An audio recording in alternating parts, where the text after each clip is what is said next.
আপনারা জানেন গতকালকে আমরা এখানে রংপুর মেট্রোপলিটন এলাকার 24 নম্বর ওয়ার্ডের মাছুয়াপাড়া এলাকায় রংপুর স্কুলের সাবেক শিক্ষক, জেলা স্কুলের সাবেক শিক্ষক গণপতি চক্রবর্তী স্যারের স্ত্রীর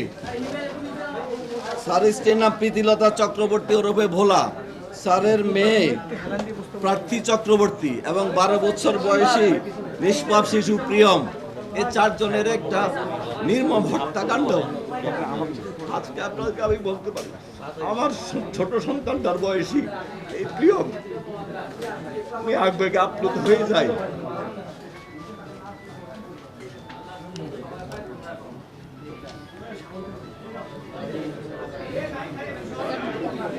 এই হত্যাকাণ্ডের পরে আমাদের রংপুর মেট্রোপলিটন পুলিশ, আমাদের সিআইডি টিম, এখানে সুমিত আছে, আমাদের ডিবির নরেশ, আমাদের রিসানা কমিশন নরেশ আছেন, আমাদের সনাতন ডিবির টিম সহ আমাদের পুলিশের সকল সংস্থা, গোয়েন্দা সংস্থা, মিডিয়া কর্মী, সমাজকর্মী সকলের সম্মিলিত প্রচেষ্টায় আমরা অত্যন্ত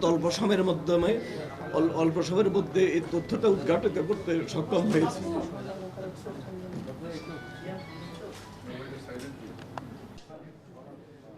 গণপতি চক্রবর্তী স্যার ছিলেন একটা সম্মানিত লোক। ওনার ফ্যামিলি ছিল, কারোর সাথে কোনো কলহ বিবাদ কিছু ছিল না। পার্শ্ববর্তী যে বাসাটা উনি এখানে বাড়ি করেছেন, পার্শ্ববর্তী বাসার উপর দিয়ে 2 জন খুনি, তাদের নাম মুগ্ধ দাস, আরেকজনের নাম সিদ্ধার্থ। মুগ্ধ দাস এবং সিদ্ধার্থ পাশের বিল্ডিং এর উপর দিয়ে ওনাদের ছাদে আসে। ছাদে এসে, এটা বৃহস্পতিবার দিবাগত শেষ রাতে, তারা 2 জন সম্পর্কে মামাতো ভাই। ছাদে এসে ওই ছাদে বসে তারা নেশা করে, ইয়াবা সেবন করে। ইয়াবা সেবন করাকালীন গণপতি স্যার, আমাদের ভিকটিম গণপতি চক্রবর্তী স্যার যখন উপরে সাউন্ড শুনে তিনি উপরে যান। খালি গায়ে ছিলেন, কাঁধে একটা গামছা ছিল।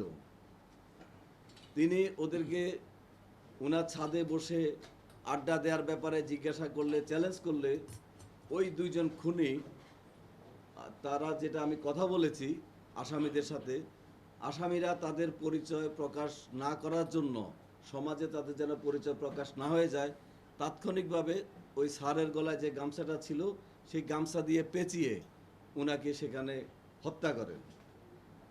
গণপতি চক্রবর্তী স্যার যখন স্যারকে খুন করা হচ্ছে তখন উনি বাঁচার জন্য আপ্রাণ চেষ্টা করে এবং কিছু শব্দ হয়।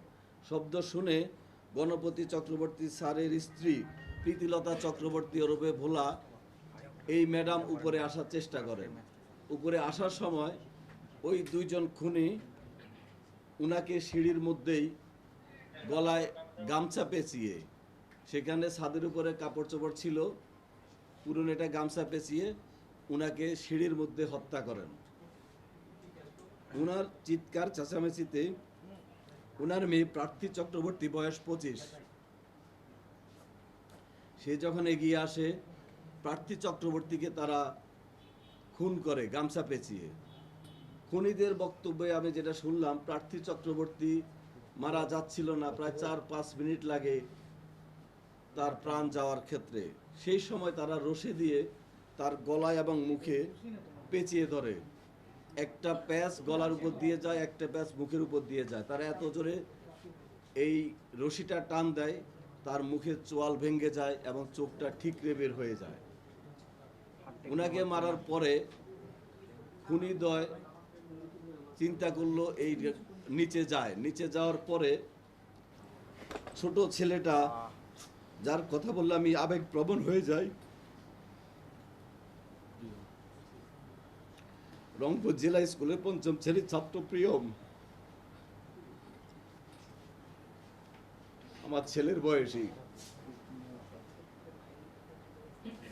সেই প্রিয়মকে তারা গলায় কাপড় পেঁচিয়ে হত্যা করে এবং এক পর্যায়ে একটা বালিশ চাপা দিয়ে হত্যা করে।